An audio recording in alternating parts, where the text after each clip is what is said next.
we are huge fans of Fallout. Now, I don't just mean body positive. I mean we are actually really into the Fallout games. And we wanted to talk today about 5 things that we think future Fallout games need. If you enjoyed this video, please be sure to leave a like, subscribe for more content. We appreciate you very, very much. Let's hop into it. Number 5. So Nate, one of the first things that you and I both talked about was expanding on mechanics from Fallout 4 and from New Vegas. Mm-hmm. Like, for example, the building mechanics. I know you in particular really enjoyed this. Yeah, that was probably one of my favorite things about 4, actually, was just building like a house, setting up different shells and displaying your stuff in it.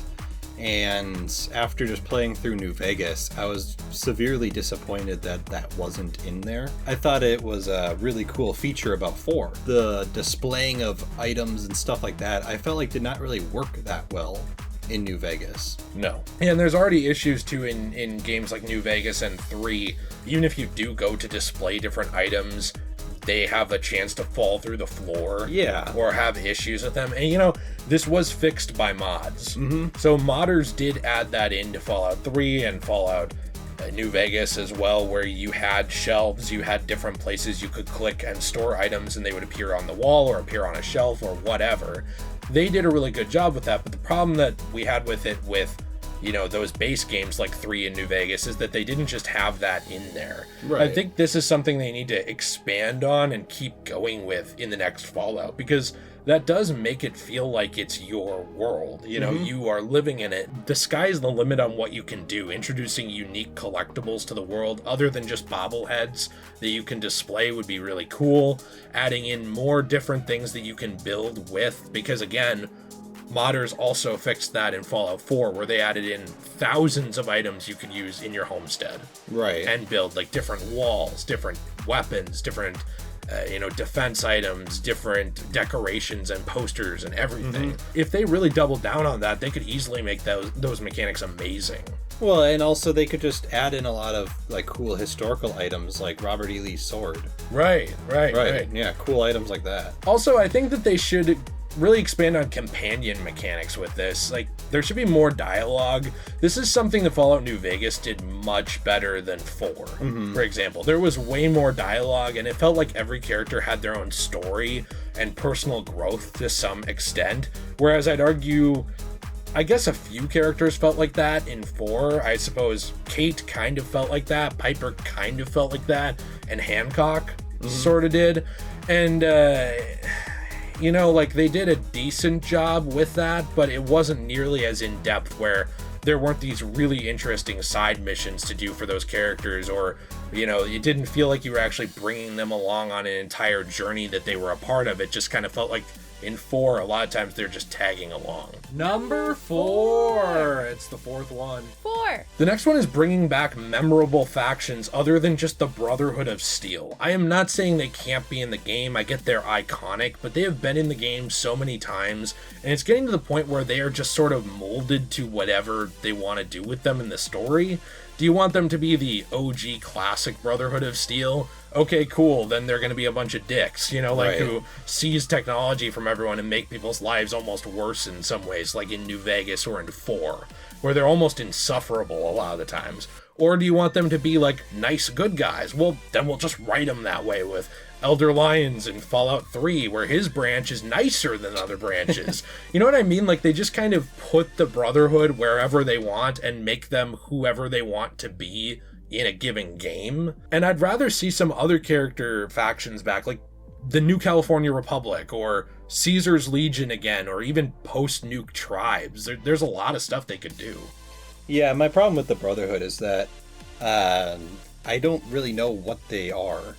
Because, like, I played Fallout 4, and I kind of viewed the Brotherhood as, like, a bad guy, right? But then I played Fallout New Vegas, and I'm kind of like, well, these people are actually kind of good. So it's like, who are these people? Kind of like you said, it's just they write them conveniently to coincide with the story.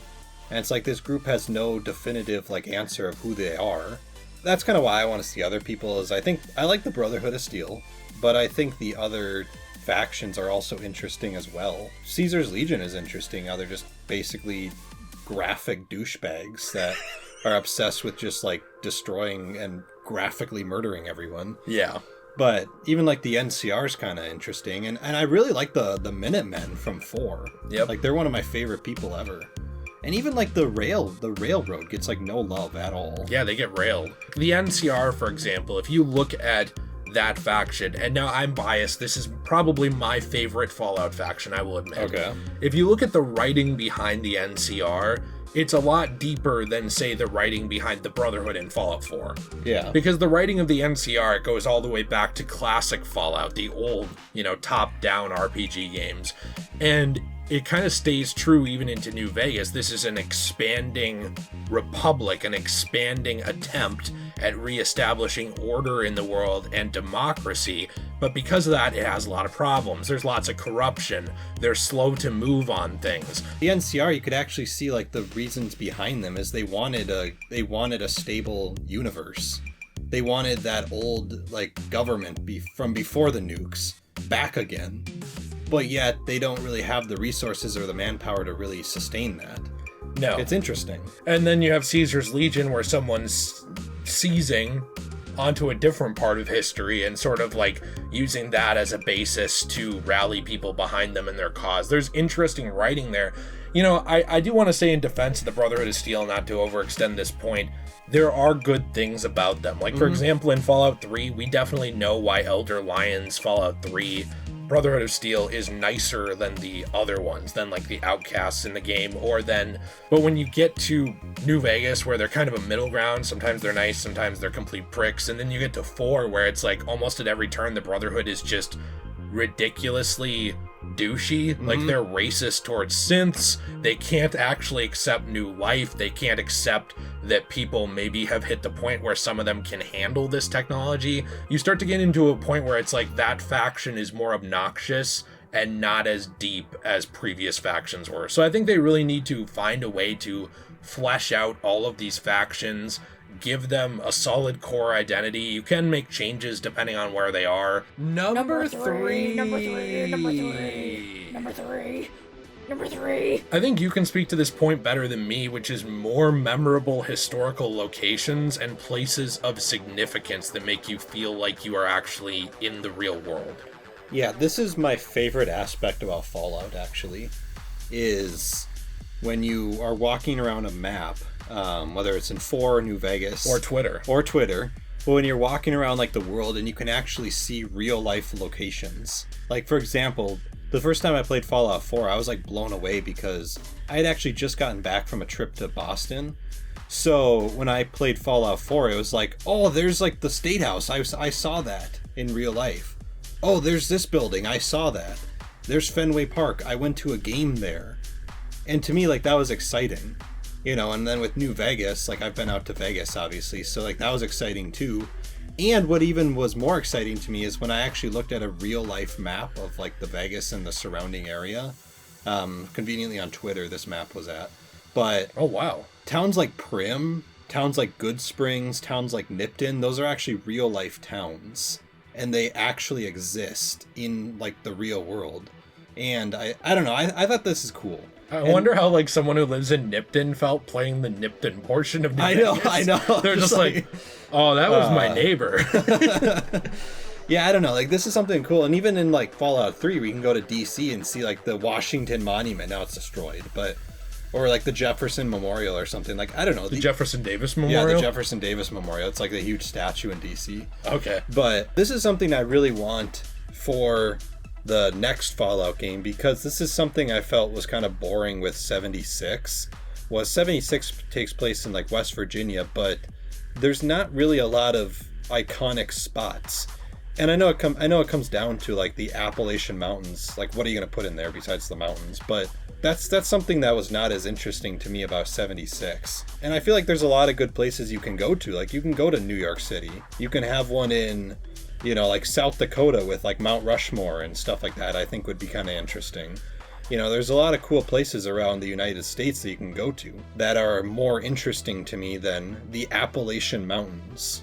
Well, even if you think about it too, to speak to 76, the only interesting place I know of in the game, there's maybe a handful for, real historical locations, but they're not that plentiful.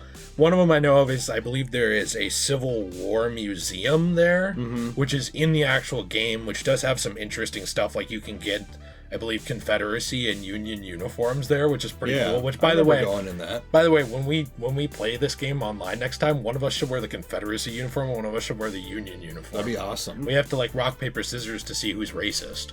And also to see who gets Confederacy and Union. Right. There's 2 games. Can we just both win? Speaking to your point on different places in America, I know Fallout has always been seen as an American franchise, and that's cool, but there always is room to establish, other parts of the world, like what's going on in other parts of the world, like Africa. I don't know, like what is the rest of the world up to right now? We've never really seen much of that. And I also want to see, now this is the only thing I care about, but I want to see like historical things too. But as I expand my fan base into China, I want to see a Chinese Fallout game. Same, actually. Oh, would you actually? I actually would like to. That'd be cool. Cool. I actually want to see cool historical artifacts as well. Like, not just the locations, but I want to, like, go to, like, a museum or something and pick up, like, Teddy Roosevelt's, like, sword, or, like, use Jefferson Davis's gun, for example. I will say Fallout 3, one of my favorite things in there is that there is a whole quest tying into Abraham Lincoln and like freeing slaves and like Lincoln's repeater, like his gun and his top hat and stuff. Like, this stuff is cool. It is really interesting, and it actually makes the games feel more fun and alive. And it also, by the way, does make you feel like you as a player have individual loot that nobody else in the game world has. Right. That's neat. Number two, the numero dos.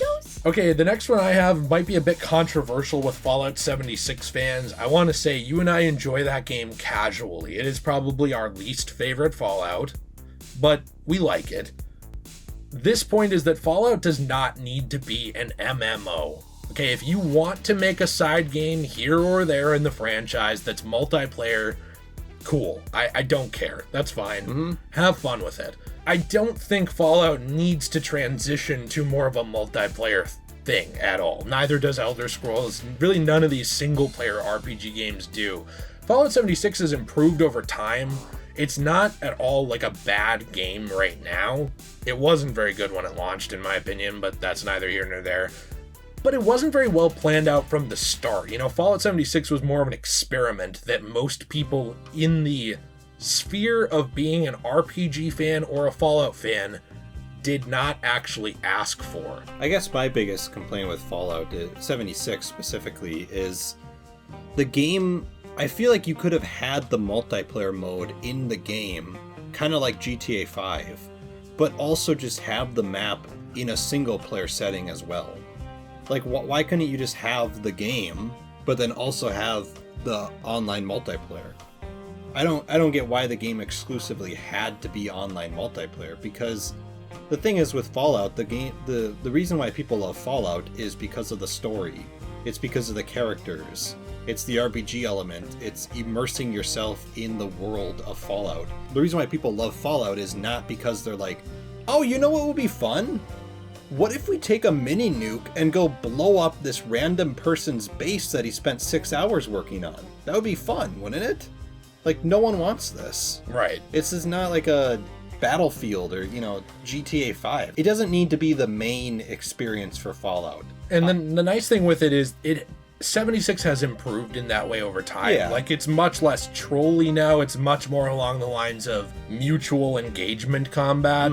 I will say it's geared more now towards cooperative play than it is towards obnoxious trolling in any way. But it is still something that no one demanded was in the game. Right. Like, I think that it's really egregious that you pretty much have to play online, and it's kind of, I'm wondering like what's going to happen to this game eventually when it goes offline. Are you going to be able to play that game in 10 years? Because like you can play New Vegas still today as if it came out yesterday. In fact, it works better like on Xbox Series X, for example, and PC now than it did when it launched. So my question is, does that change? Will that preserve the game? Will it actually make it better, or will it allow it to exist as it does now in years from now? Because I would say no. I mean, even if you could somehow create a game or create like fan servers for Fallout 76 where people could still play together in the future, not as many people are going to be playing. Right. So you've already cut out a significant feature just by focusing it around multiplayer instead of single player. That world that you required other players in to feel alive is going to be pretty dead even if you can play in it once there's no other players. This is a problem with every multiplayer game. It does not mean multiplayer games are bad. It is not the same game in 30 years if I go sit in the MW2 lobby and no one's online as it was on launch day when there were thousands of people playing. Right. A portion of that game is now gone. And that frustrates me, because I don't think Fallout ever had to go that direction. Right. And I'm fine with them expanding it, but don't make that be the main feature. Like, if you want to have the multiplayer mode, great. I'm all for that. Yeah, you want to invite your friend into your single player world and do a quest with them or something? I'm fine with that. That's cool. That sounds fun. Number 1! Splat. Bringing back more RPG elements. Okay, I know that I talk about New Vegas a lot. Fallout New Vegas is probably my favorite game ever, personally. That game does one thing amazingly, almost above all else, and that is a role-playing game. More storylines connect to each other. There are more NPCs and characters and quests in the game referencing each other and that change based on previous things you did than almost any other game I can think of. And this is a game that's like 2 generations of console hardware old. There's reputation points and standings with different factions that govern how people treat you and who you can easily work with in the game. You know, those things were much better done in a game like New Vegas than they were in Fallout 3, Fallout 4, or even Fallout 76. Even skill points. I personally, I love the perk chart in Fallout 4, but I really love being able to up skill points in different things and that affecting what kind of character you are. Are you a more stealthy person in Fallout New Vegas? Well, then maybe you're going to pick the lock on this door. Are you not? You don't have a high stealth or high lock picking? Okay, well, maybe you're just going to headshot this guy instead. Yeah. That kind of stuff made the game feel more unique and interesting. It seemed like Fallout 4 especially wanted to have its cake and eat it too with this stuff, where they just wanted you to be a general player character. Yeah, that was something that took me a little bit to figure out in New Vegas, was actually that the game very quickly sets you into one category. And with Fallout 4, I felt like you could play most of the game without it actually affecting much. Whereas with New Vegas, for example, it was within the first few hours, it was basically oh, well, you're helping out the NCR right now, so Caesar's Legion hates you. Or, oh, you're helping out Caesar's Legion, so the NCR hates you. You basically have to pick where you're going, and then every choice you make from then on affects that too. Just because you help out the NCR doesn't necessarily mean you have to pick the NCR, but it just means that it kind of ruins your chances with other people too. So if you help out the NCR for a few missions, the Caesar's Legion is going to hate you. Well, then if you want to randomly switch to help out the Caesar's Legion, it might not work that well because you're vilified. So they're not going to want to talk to you. Or maybe you take the Mark of Caesar from the strip and you go to the fort and you immediately switch sides and you stick with Caesar's Legion, and then it works well too. I mean, you are making those decisions as you go. I understand why they did this in 4 differently, and I understand why some people like that. They like being able to work with the Railroad. They like being able to work with the Brotherhood at the same time. But at a certain point, it doesn't even make any sense. The Brotherhood of Steel with their massive airship that's monitoring everything, they don't care that you're helping basically run an underground railroad, saving synths that they hate and call abominations. Right. They just don't care because you happen to not help them in the final mission. Why? That doesn't make any sense. There's no loyalty to those factions. It makes those connections feel much more surface level. And speaking of that, with the RPG elements, whatever happened to karma? Right. There's not really a lot of penalties for stealing stuff, for example. Or even being just an evil prick. Right. There's it's just kind of oh, okay. Basically, the only problem is if you get caught stealing in Fallout 4, for example. But yeah, in New Vegas and 3, there was karma. It was oh, you stole that item, well, your karma's gonna drop. And that was always a thing with classic Fallout too, was they measured what kind of person you were. Those were staples of the franchise that people liked, and a lot of people did feel like, and you and I still love 4, we still love 4, but there were a ton of fans of classic and modern Fallout who felt that 4 kind of abandoned the RPG elements and went for more of just a casual gameplay. Yeah, that's one thing about the next Fallout game. I think this is probably the biggest thing I think they need to add in is the RPG elements again. Because as much as I love 4, I probably like it the best out of any of the Fallout personally. The RPG elements from New Vegas and 3 are definitely way better. Like way better. It makes your character more of a personalized, you actually care what your actions are kind of a character. Whereas in 4, it's just like, oh, there's a stim pack, cool, I'll take it. But in 3, it's like, oh, that stim pack, or in New Vegas in 3, it's like, there's a stim pack, it's red. Do I want to risk losing the karma? Or do I just want the stim pack? Yeah, those things actually mattered and made you question your decisions versus just doing whatever's most convenient for you at every turn in modern Fallout. Yeah. The best parts of modern Fallout, like Fallout 4 and, even 76, the things that those do best, mixing that kind of stuff with the things that New Vegas did best, the things that 3 did best, and even some of the thematic elements of like Fallout 2 that New Vegas was able to bring into it. All of those things together would really make an amazing Fallout that I think fans of both styles of games could get behind. I just want to see the best parts of all the Fallouts kind of combined. I don't want to see a game where it's outdated and doesn't work right in 5 or 10 years, but I also don't think that Fallout needs to necessarily stay 100% in the past. You can have most of the gameplay of like New Vegas, but the shooting from 4. Yeah. I'd love to see that. It's just a modernization. Let us know what you think in the comments down below. What are your thoughts on this? Are you a fan of Fallout or you're not? I'm assuming you are if you stayed to this point, or you're just very lonely like I have been my entire life, in which case I sympathize with you. We're always looking for different opinions and stuff, and be sure to check out the description down below where we have our secondary channel, Degenerate Plays, where Nate and I play through a ton of games together and hang out, and we have all of our other stuff like social media and everything there too. Have a fantastic day, and as always, everyone, stay shway.